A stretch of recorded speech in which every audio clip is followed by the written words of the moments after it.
రోజు మనతో పాటు ఉన్నాడు Chukka Ravinder. Hello Ravi, good evening. Hi Nagendra, good evening. Ravi, basic నుంచి బిగిన్ చేద్దాం. ఆస్ట్రేలియాకి వెళ్ళడానికి ఏం మోటివేట్ చేసింది మీకు? యాక్చువల్గా నాకు చిన్నప్పటి నుంచే విదేశాల్లో చదవడం చాలా ఇష్టం. కొన్ని కంట్రీస్ చూస్ చేసుకున్నాను. సో వాటన్నిటిలో నాకు ఆస్ట్రేలియా బెటర్ అనిపించింది. ఇక్కడ మనకు వచ్చే స్టూడెంట్స్ కి బేస్ కి వచ్చే డౌట్ ఏంటి అని అంటే, మనకు రెగ్యులర్ గా బీటెక్ గానీ డిగ్రీ గానీ 3 to 4 months మనకు టీచింగ్ ఉండి దాని తర్వాత ఎగ్జామ్స్ అనేవి పెడుతుంటారు. సో అంటే మొత్తం ఎగ్జామ్స్ అన్ని పెన్ అండ్ పేపర్ బేస్డ్ టెస్టా, లేకపోతే కొన్ని ఎగ్జామ్స్ ఆన్లైన్ అట్లా ఏమన్నా పెట్టేదా? మాకు అప్పుడు ఉన్న ప్రకారం అయితే మొత్తం పెన్నుతో రాసేవాళ్ళం మేము.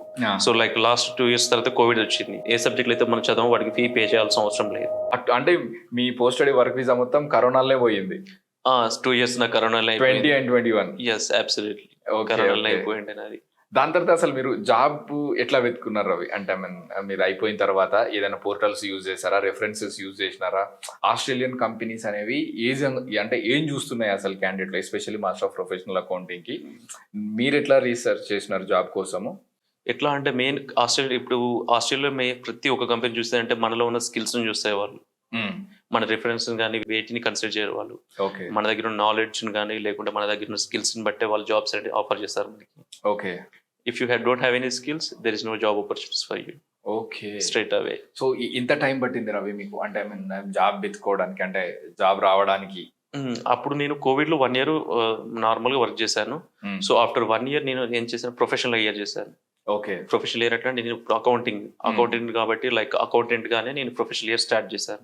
ఓకే, స్టార్ట్ చేసిన తర్వాత అప్పుడు ఎట్లా అంటే నాకు తెలిసిన వాళ్ళ దగ్గర ప్రొఫెషనల్ ఇయర్ స్టార్ట్ చేశాను. ప్రొఫెషనల్ ఇయర్ అంటే ఏంటి రవి? సమయం లైక్ ఇప్పుడు మన సిఏ వాళ్ళు ఆర్టికల్షిప్ అని చేస్తారు చూడు, సేమ్ అదేలా మన స్కిల్స్ ని ఇంప్రూవ్ చేసుకోవడానికి. ఇప్పుడు ఎట్లా అంటే మనం చదువుతున్నప్పుడు ఓన్లీ ప్రాక్టికల్ నాలెడ్జ్ ని మనం గెయిన్ చేసుకోలేం, ఓన్లీ సబ్జెక్ట్ ని గెయిన్ చేసుకుంటాం అక్కడ నాలెడ్జ్ ని. So but like when you're doing internship you are gaining the practical knowledge over there. So practical knowledge అనేది చాలా ఇంపార్టెంట్ మనకు అక్కడ. ఎందుకంటే మనం నేర్చుకున్నది ఇంప్లిమెంట్ చేస్తున్నాం వర్క్ లో. సో ఇంప్లిమెంట్ చేసేటప్పుడు మనకు కొన్ని ఇష్యూస్ వస్తాయి, లైక్ కొన్ని ప్రాబ్లమ్స్ వస్తాయి. వాటిని ఇంటర్న్షిప్ లో వాళ్ళు అన్ని క్లియర్ చేస్తారు. మనం నేర్చుకోవాల్సింది చాలా ఉంటుంది అక్కడ. So how you implement over the. 12 months చేసినారు? 1 year చేశాను, 12 months ఇంటర్న్షిప్ చేశాను.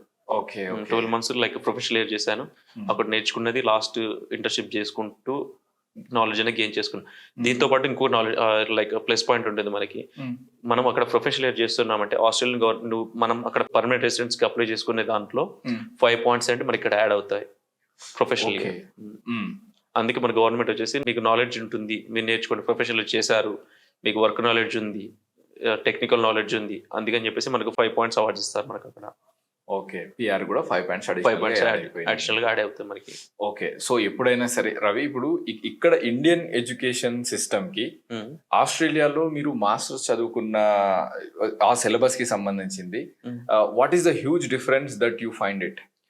డిఫరెన్స్ అంటే ఎట్లా అంటే నాగేంద్ర, మన ఇక్కడ నార్మల్ గా మనకి సబ్జెక్ట్స్ ఉంటాయి. అక్కడ ఎట్లా అంటే ఆస్ట్రేలియాలో ఎట్లా అంటే వాళ్ళ ఇండస్ట్రీ ప్రకారం మనకి టీచింగ్ అనేది ఉంటుంది మనకి. ఓకే, ఇండస్ట్రీ రిక్వైర్మెంట్ ప్రకారం డిఫరెంట్ గా మనకి టీచ్ చేస్తూ ఉంటారు అక్కడ. ఓకే, ఇప్పుడు ఫర్ ఎగ్జాంపుల్ ఇండస్ట్రీలో ఇప్పుడు కొత్తగా చేంజెస్ వస్తున్నాయి. ఆ చేంజెస్ ప్రకారం అక్కడ స్టూడెంట్స్ కి నాలెడ్జ్ అనేది టీచ్ చేసి ఆ ఇండస్ట్రీకి తగ్గట్టుగా స్టూడెంట్స్ రెడీ చేస్తూ ఉంటారు మనకి అక్కడ. అట్లా ఏదైనా ఇండస్ట్రీ ఫస్ట్ దాని తగ్గట్టుగానే సిలబస్ అనేది యూనివర్సిటీస్ లలో డిజైన్ చేస్తారు. పోస్ట్ డెలివరీ కూడా అట్లాగే డెలివర్ చేస్తారు. ఓకే, దాని తర్వాత ప్రొఫెషనల్ ఇయర్ దాకా 2 సంవత్సరాలు అది చేసినారు. తర్వాత 2 years తర్వాత మీకు డైరెక్ట్ గా పిఆర్ కి ఎప్పుడు అప్లై చేసుకున్నారు? దాని తర్వాత మళ్ళీ లాస్ట్ ఇప్పుడు ప్రొఫెషనల్ ఇయర్ చేస్తుండగానే కంప్లీట్ అవుతుందనే టైంలోనే నేను పిఆర్ కి అప్లై చేసుకున్నాను నేను అప్పుడు. ఓకే, ఆ పిఆర్ కి అప్లై చేసుకోవడానికి మనకి అందులో కేటగిరీస్ ఉంటాయి, చాలా కేటగిరీస్ ఉంటాయి. ఓకే, ఇప్పుడు మనకి 485 వీసా 2 years ఉంటుంది కదా. 2 years అయిపోయే లైక్ లాస్ట్ 1 year లోనే నేను professional year like PR pathway అనేది ప్లాన్ చేసుకున్నాను నేను అప్పుడు. ఓకే, అట్లా మనకి అక్కడ పర్మనెంట్ గా సెటిల్ కావడానికి లైక్ 2 pathways ఉంటాయి మనకి, 2 or 3 pathways ఉంటాయి. లైక్ నాకున్న ఆప్షన్స్ 2 pathways ఉన్నాయి. ఒకటి 491 అని వచ్చేసి, ఇంకోటి 190 అని చెప్పేసి. సో ఇట్లా 491 ఎట్లా అంటే మన రీజనల్ సెటిల్ కావడానికి ఇది ఆప్షన్, ఇది ఒకటి. Okay, 491 regional areas. ఇది 190 అనేది మెట్రోపాలిటన్ ఏరియాస్ వాళ్ళకి ఇది ఆప్షన్ ఉంటుంది మనకి. ఓకే, నువ్వే చూస్ చేసుకున్నావు రవి? 491 చూస్ చేసుకున్నాను. ఎందుకంటే మెట్రోపాలిటన్ లో లైక్ కాంపిటీషన్ చాలా ఎక్కువగా ఉంటుంది, హ్యూజ్ గా ఉంటుంది. సో మనం అప్పుడు ఏం చేయాల్సి ఉంటుంది, రీజనల్ ఏరియా అక్కడికి వెళ్ళి మనం అక్కడ రీచ్ లైక్ కొన్ని కండిషన్స్ ఉంటాయి. లైక్ మనకి ఆస్ట్రేలియాలో 6 states ఉంటాయి. 6 states లో లైక్ ఒక్కొక్క స్టేట్ వచ్చేసి ఒక్కొక్క కండిషన్ పెడుతుంది మనకి. లైక్ రిక్వైర్మెంట్ అనేది వాళ్ళ స్టేట్ కి దగ్గర రిక్వైర్మెంట్ మనం మీట్ కావాల్సి ఉంటుంది. మనం మీట్ అయితే అప్పుడు వాళ్ళ స్టేట్ వాళ్ళు నామినేషన్ ఇచ్చి మీరు ఇక్కడ సెటిల్ కాండి, వర్క్ చేయండి అని చెప్పేసి లైక్ మనకు ఆఫర్ అనేది ఇస్తారు. ఓకే. ఫర్ ఎగ్జాంపుల్ ఇప్పుడు సౌత్ ఆస్ట్రేలియా ఉంది. సౌత్ ఆస్ట్రేలియా నేను ఉన్నప్పుడు కండిషన్ ఎట్లా అంటే ఎనీ లైక్ మీరు సౌత్ ఆస్ట్రేలియాలో 6 months ఉండి ఎనీ వర్క్ మీరు అక్కడ వర్క్ చేస్తున్నట్టు 6 months వర్క్ చేస్తున్నట్టు ప్రూవ్ చేశారనుకోండి, స్టేట్ అనేది మీకు నామినేషన్ ఇస్తుంది.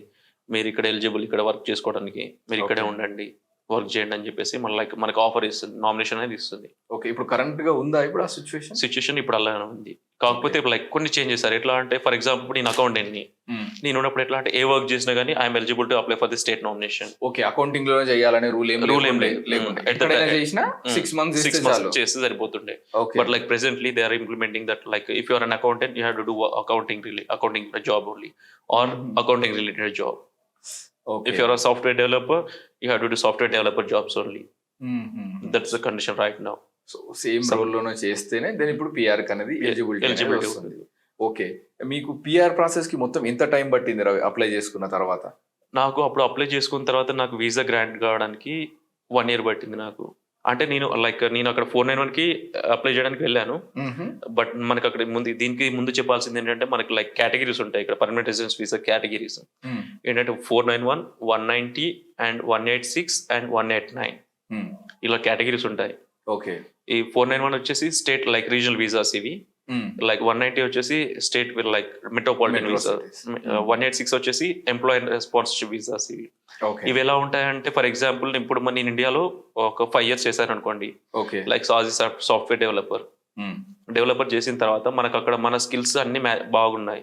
సో మన సేమ్ స్కిల్స్ వచ్చేసి అక్కడ ఆస్ట్రేలియాలో ఉన్న ఎంప్లాయర్ కావాలన్నప్పుడు వాళ్ళు ఏం చేస్తారు, మన అక్కడ కంపెనీకి అప్లై చేసుకుంటాం.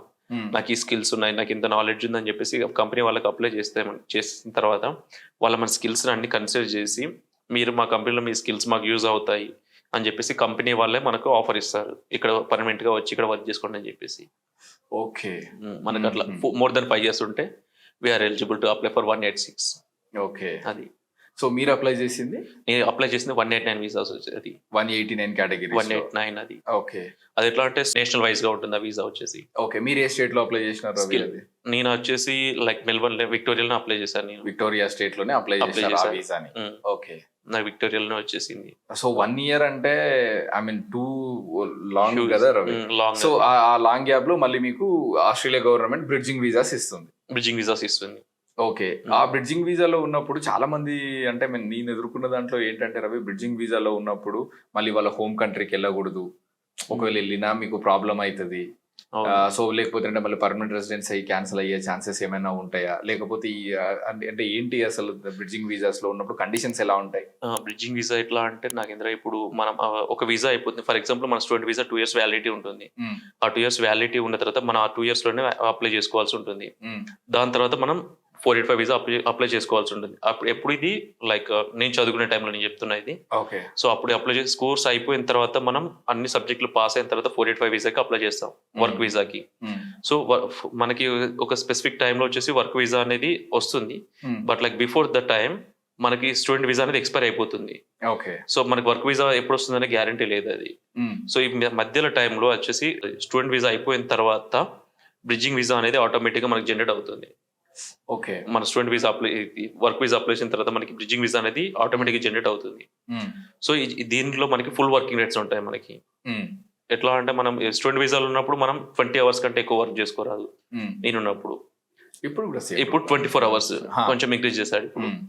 సో బ్రిడ్జింగ్ వీసాలో మనం ఫుల్ టైం వర్క్ చేసుకోవచ్చు. మీన్ వైల్ మనకి 485 వీసా గ్రాంట్ చేసుకునే టైంలో. ఓకే. ఇందులో కండిషన్స్ ఉంటాయి, bridging visa A, bridging visa B అని చెప్పేసి. ఓకే. అన్నింటికే ఐ మీన్ ఏ కేటగిరీ నుంచి ఏ వీసా కేటగిరీకి మార్చాలనుకున్నా మధ్యలో వచ్చేది బ్రిడ్జింగ్ వీసా వస్తుంది. సో ప్రతి బ్రిడ్జింగ్ వీసాలో 2 categories ఉంటాయి. లేదు, ఇప్పుడు మన స్టూడెంట్ నుంచి వర్క్ వీసాకి వెళ్తున్నాం, బ్రిడ్జింగ్ వీసా ఉంటుంది. సేమ్ మళ్ళీ ఇప్పుడు ఫర్ ఎగ్జాంపుల్ వర్క్ వీసా నుంచి మళ్ళీ స్టూడెంట్ చదువుకోవాలనుకుంటున్నాం, అప్పుడు కూడా bridging visa same bridging visa. ఇందులో మళ్ళీ మనకి వేరే చేంజెస్ ఏమి ఉండవు. ఇప్పుడు ఇందులో bridging visa A, bridging visa B అని చెప్పేసి ఉంటుంది. బ్రిడ్జింగ్ వీసా అంటే మనకు ఆటోమేటిక్గా లైక్ వస్తుంది, మనం ఫుల్ టైం వర్క్ చేసుకోవచ్చు. ఓకే. ఫర్ ఎగ్జాంపుల్ మీరు ఇప్పుడు బ్రిడ్జింగ్ వీసాలో ఉన్నారు. బ్రిడ్జింగ్ వీసాలో ఉంటే మీరు ఇండియా ట్రావెల్ చేయాలనుకుంటున్నారు. ఇండియా ట్రావెల్ చేసుకోవాలనుకున్నప్పుడు మనం బ్రిడ్జింగ్ వీసా బిఎల్ అని అప్లై చేసుకోవాల్సి ఉంటుంది మళ్ళీ. ఎందుకంటే అది మనకు బ్రిడ్జింగ్ వీసా ఏలో ట్రావెల్ రిస్ట్రిక్షన్స్ అనేవి ఉంటాయి మనకి. మనం ట్రావెల్ చేయడానికి వీలు ఉండదు. సో మన ఇండియా ట్రావెల్ చేయాలనుకున్నాం అనుకోండి, అప్పుడు మనం ఏ డేట్ నుంచి ఏ డేట్ వరకు ఇండియా వెళ్తున్నాము, మళ్ళీ ఎప్పుడు రిటర్న్ వస్తున్నాము అని చెప్పేసి స్పెసిఫిక్ గా మన డీటెయిల్స్ మెన్షన్ చేసి లైక్ వీసా అప్లై చేయాల్సి ఉంటుంది హోమ్ అఫైర్స్ కి. ఓకే. వాళ్ళ టైం వరకు మనం ఆ టైంలోనే రావాల్సి ఉంటుంది. ఆ టైంలో రాలేదనుకోండి మన వీసా వచ్చేసి క్యాన్సిల్ అయ్యే ఛాన్సెస్ ఉంటాయి. ఓకే. ఖచ్చితంగా విత్ ఇన్ ఆ టైం ఫ్రేమ్ లోనే రావాల్సి ఉంటుంది మనం. ఓకే.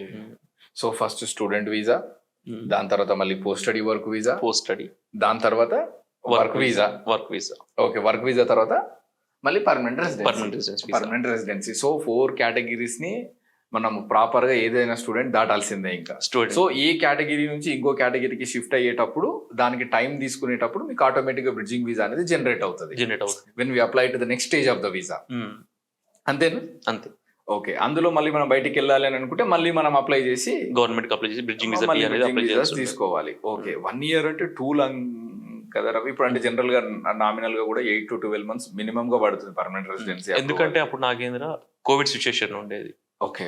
సో దాని వల్ల ప్రాసెసింగ్ అనేది చాలా లేట్ అయింది. అది ఇప్పుడు బానే వస్తుంది. ఇప్పుడు తొందరనే వచ్చేస్తున్నాయి. ఇప్పుడు 3 months 4 months. ఓకే. ఇప్పుడు అసలు అక్కడ జాబ్ మార్కెట్ అనేది ఎట్లా ఉంది రవి ఇప్పుడు ప్రజెంట్ ఉన్న కండిషన్స్ లో? ఇప్పుడు జాబ్ మార్కెట్ ఎట్లా ఉంది Australia, especially professional accounting? Professional accounting వచ్చేసి ఆపర్చునిటీ చాలా ఉన్నాయి.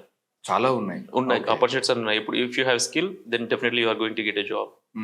అదే క్రైసిస్ అనేది ఇప్పుడు రిసెషన్ అనేది లైక్ చాలా చోట్ల ఉంది, బట్ ఆస్ట్రేలియాలో అంత ఏం లేదు. లైక్ నేను సెర్చ్ చేస్తున్నది ఏంటంటే అకౌంటెంట్ చూస్తే ఆపర్చునిటీస్ చాలా బాగున్నాయి. Okay.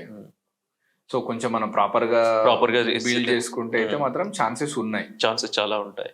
Okay. Okay. So final గా congratulations for your permanent residency approval. Thank you Nagendra. So ఇప్పుడు సరే స్టడీస్ కాకుండా రవి కొంచెం జనరల్ లోకి వెళ్తే ఈ కల్చరల్ అడాప్షన్ అనేది how important for a student? I mean ఎందుకంటే స్టడీస్ అనేది ఒక పాత్, మళ్ళీ దాంతో పాటుగా ఆస్ట్రేలియా గవర్నమెంట్ లాకి మనం కట్టుబడి అవన్నీ యూజ్ చేసుకోవడం కూడా ఒక ఎత్తు. అది అవునా? సో నీకు ఆ ఛాలెంజెస్ ఎక్కడ ఉండే అసలు? అంటే how you feel the difference? అంటే ఇది చెప్పాలో చెప్పకూడదు నాకు తెలియదు నాగేంద్ర. ఎట్లా అంటే rules are there for follow. Yes. Okay. But like ఇక్కడ ఎట్లా అంటే కొంతమంది రూల్స్ అంటే లైక్ బ్రేక్ చేయడానికి చాలా మంది ఇష్టపడతారు ఇక్కడ. బట్ ఆస్ట్రేలియా ఎట్లా అంటే రూల్స్ మనం ఖచ్చితంగా రూల్ అనేది ఉంటుంది, దాన్ని ఖచ్చితంగా పాటించాల్సి ఉంటుంది. అది చాలా బాగా కొంచెం ఫస్ట్ స్టార్టింగ్ లో నాకు కష్టమై ఉండే ఇక్కడ, ఎందుకంటే ఫ్రీడమ్ అనేది ఇక్కడ ఎక్కువ ఉంటుండే. అక్కడ కొంచెం ఎట్లా అంటే రూల్స్, ఒక ఇన్సిడెంట్ షేర్ చేస్తాను నేను. ఒకసారి నేను బస్ లో ట్రావెల్ చేస్తున్నా. బస్ లో ట్రావెల్ చేస్తున్నప్పుడు అక్కడ ఎట్లా అంటే మైకీ సిస్టమ్ అంటే కార్డ్ సిస్టమ్ అనేది ఉంటుంది. మనం ట్యాప్ చేసి బస్ లో ఎక్కాల్సి ఉంటుంది. ఓకే. సో లైక్ నాకు అప్పుడు కార్డ్ లో మనీ అయిపోయినాయి, నేను చూసుకోలేదు, ట్యాప్ చేశాను, మామూలుగా బీప్ సౌండ్ వచ్చింది అనుకున్నాను, సౌండ్ వచ్చింది. లైక్ చెకింగ్ అనేది వాళ్ళు ఇక్కడైనా ఉంటారు ఎక్కడైనా ఉంటారు. సో వాళ్ళు అక్కడ చెక్ చేస్తున్నప్పుడు నా మైకీలో బ్యాలెన్స్ అయిపోయింది, నువ్వు ట్యాప్ చేయలేదు అని చెప్పేసి ఫైన్ వేశారు నాకు డైరెక్ట్. నేను ట్యాప్ చేశాను అని చెప్పేసి మనీ ఉన్నాయని చెప్పేసి కూడా అన్నాను. అంటే లేదు చూసుకోండి అని చెప్పేసి అన్నారు వాళ్ళు. లేదు నేను ట్యాప్ చేశాను అందులో మనీ లేవని చెప్పేసి వాళ్ళు చెప్పేశారు. ఇమీడియట్ గా నేను అప్పుడు కొత్తగా వచ్చినా కూడా వాళ్ళు ఏం పట్టించుకోలేదు. ఎట్లా అంటే ఇక వాళ్ళ స్ట్రిక్ట్ అంతే, ఇక excuses no excuse. Okay.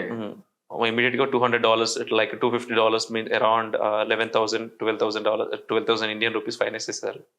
Okay. So traffic rules అనేవి స్ట్రిక్ట్ గా ఉంటాయి. ఓకే. డ్రైవర్స్ లైసెన్స్ కోసం అది ప్రాసెస్ అంతా ఈజీగానే ఉంటుందా? అంత ఈజీ ఏమి ఉండదు నాకు, చాలా స్ట్రిక్ట్ గా ఉంటుంది అక్కడ కూడా మనకి. ఓకే. ఎట్లా అంటే ఇప్పుడు ఇండియా నుంచి వచ్చే వాళ్ళు మినిమం నేను ఉన్నప్పుడు 6 months తర్వాత ఆస్ట్రేలియన్ డ్రైవింగ్ లైసెన్స్ అప్లై చేసుకోవచ్చు. మినిమం 6 months లోపల అక్కడ అప్లై ఆస్ట్రేలియన్ వీసా అంటే ఇండియన్ డ్రైవర్స్ లైసెన్స్ తోటి మనం ఒక 6 months అక్కడ డ్రైవ్ చేయొచ్చు. ఓకే. దాని తర్వాత మనం ఖచ్చితంగా ఆస్ట్రేలియన్ లైసెన్స్ అప్లై చేసుకోవాల్సి ఉంటుంది. ఓకే. అక్కడ కూడా సేమ్ లర్నర్స్ ఇస్తారా ఫస్ట్ మనకి ఇండియాలో ఇచ్చినట్టుగా? అక్కడ కొత్తగా అప్లై చేసుకుంటే లర్నర్స్, పీప్లేట్ అని చెప్పేసి అట్లా ఉంటాయి. But like if you are holding Indian licence for more than 2 years, I think 2 years you can apply direct license over there. Okay. అది మనకు డైరెక్ట్ గా అప్లై చేసుకోవచ్చు. ఒకవేళ మనకి ఇండియన్ లైసెన్స్ బిలో 2 years ఉంటే లెర్నర్స్ అప్లై చేయాల్సి ఉంటుంది. Learners తర్వాత పీప్లేట్ అప్లై అట్లా ప్రాసెస్ ఉంటుంది. ఓకే. సో ఇప్పుడు ఒకవేళ మీకు ఇక్కడ అప్లై చేసుకున్న వాళ్ళకి ఈ డ్రైవర్స్ లైసెన్స్ ఇక్కడ మనకు ఆల్రెడీ ఉంది. ఓకే. అక్కడికి వెళ్ళిన తర్వాత మళ్ళీ మనం కొత్తది కూడా తీసుకున్నాము. లేకపోతే అక్కడ అఫోర్డబుల్ గానే దొరుకుతాయి అక్కడ కార్లు, ఎంత రేటుకు దొరుకుతాయి అవి? మనకి ఒకవేళ అక్కడ వస్తే. ఇక్కడితో పోలిస్తే అక్కడ కొంచెం ఈజీగానే ఉంటాయి, అఫోర్డబిలిటీ అనేది. సెకండ్ హ్యాండ్ కార్స్ తీసుకోవచ్చు. ఓకే. స్టూడెంట్స్ కాబట్టి మనం కొత్తది కొంతమంది తీసుకుంటారు, కొంతమంది తీసుకోలేరు. సో సెకండ్ హ్యాండ్ కార్స్ అయితే తీసుకోవడానికి ఈజీ ఉంటుంది మనకి అక్కడ. అఫోర్డబిలిటీ కూడా ఈజీ ఉంటుంది. బానే ఉంటాయి అవి? బాగానే ఉంటాయి, కండిషన్స్ బాగానే ఉంటాయి. ఇక మనం బిఫోర్ చెక్ చేసుకొని తీసుకోవాల్సి అంటే ఉంటుంది. దానికి పారామీటర్స్ ఉంటాయా చెక్ చేసుకోవడానికి అట్లా? పారామీటర్స్ అని ఖచ్చితంగా ఉంటాయి. మనం ఇప్పుడు ఒకసారి ఒక కార్ తీసుకొని మన పేరు మీద రిజిస్టర్ చేసుకోవాలనుకుంటే మనకు అక్కడ రోడ్ వర్తి అని చెప్పేసి ఒకటి ఉంటుంది. నేనున్న విక్టోరియా స్టేట్ లో. ఓకే. మనం బిఫోర్ కార్ మనకు అమ్మే వాళ్ళు రోడ్ వర్తితో అమ్ముతారు. సో కార్ ఒక సర్టెన్ కండిషన్ లో ఉంది అని చెప్పేసి ఆ కండిషన్ లో లేనిది తీసుకోవద్దు మనం. ఎందుకంటే చాలా నాకు ఇష్యూ అయింది, మా ఫ్రెండ్స్ కూడా అయినాయి. ఓకే. సో అది అంటే రోడ్ వర్తి లేని కార్లు తీసుకోవద్దు. My suggestion. రోడ్ వర్తి ఉన్న కార్లని మనం తీసుకుంటే చాలా బెటర్ అది. ఓకే. ఓకే. దాన్ని బట్టి మనం రిజిస్ట్రేషన్ చేసుకోవాల్సి ఉంటుంది.